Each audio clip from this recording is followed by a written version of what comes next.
Donc voilà l'écurie Patrick Mervin qui signe son premier gagnant de la saison 2016, un entraîneur qui a certainement soufflé un ouf de soulagement, Patrick, puisque la première est toujours souvent, comme on dit, la plus importante, puisque ça relâche, ça détend un peu, ça tire la pression. Et c'est vrai que Trial of Fortune, dans cette épreuve, paraissait difficile à battre, et quand il est exact au rendez-vous, ça fait plaisir. Oui, bien sûr. Oui, ceci dit, on n'avait vraiment pas de pression. On s'attendait un peu à ce début de saison. On avait même dit aux propriétaires qu'il ne faut pas compter trop sur nous avant mai. Mais au fait, on pense que c'est venu un peu plus vite que prévu pour nous.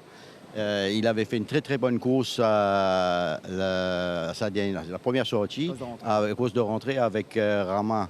Qui avait fait une très bonne course et très bien monté.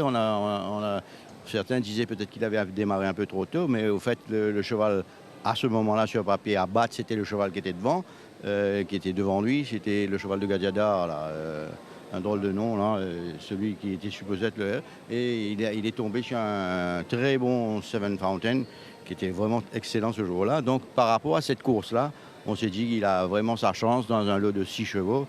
Mais au fait, on pensait pas, vraiment, on pensait pas aller devant, hein. On pensait être en midfield, mais comme il est mieux sorti que prévu, Carlo a anticipé, a fait une course, très bonne course.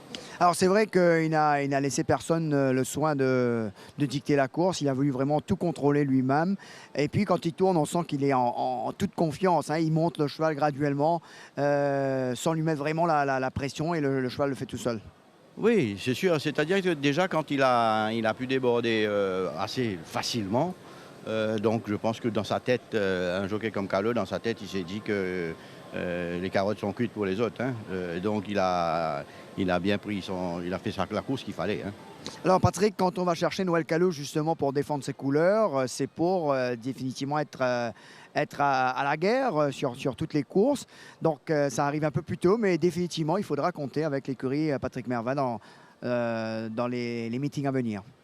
Oui, j'espère. J'espère parce que, bon, bien sûr qu'il y a eu l'effort de faire venir les propriétaires, ont fait un gros effort pour faire venir Noël Callot, mais il faut surtout tirer un gros coup de chapeau pour l'effort qu'ils ont fait pour les chevaux. Ils en ont acheté 16 ou 17 nouveaux, donc ça va de soi qu'il fallait trouver un jockey de calibre pour venir monter ces nouveaux. Et là aussi, ils ont été super, ils ont joué le jeu jusqu'au bout, et on a pu avoir Callot comme jockey pour l'écurie. Et je pense que bon, les nouveaux du reste, nous avons des nouveaux qui vont arriver demain à Port-Louis, et on devrait pouvoir les voir en course fin juin, et si tout va bien. Donc vous n'allez certainement pas les brusquer, les faire venir tout doucement. Alors sinon, pour le reste du meeting, qu'est-ce qu'on peut s'attendre? Mais écoutez, on a Bobby Bern dans la 5e course, qui la dernière fois a fait une course assez anonyme par rapport au train de la course. C'était une course très très très très lente devant. Et si la course est mieux courue, je pense qu'il devrait être dans le TAC.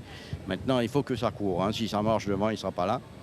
Et Liquid Motion court contre de très très bons chevaux. Il a fait une très très bonne course à la course d'entrée. Et on a préféré prendre un petit peu plus de temps avec lui pour cette course-ci.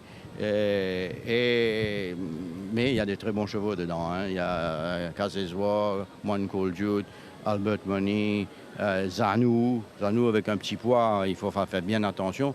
Mais ceci dit, il avait fait une très bonne course. Il a fini à moins de longueur du gagnant, en ayant très peu de passage à l'intérieur. Si la course est rondement menée, lui aussi il sera là, et pourquoi pas être sur le podium aussi. Eh bien merci Patrick, et bravo pour cette première signée Triad of Fortune. Sur ce, on retrouve Jug et Rajiv, c'est à vous.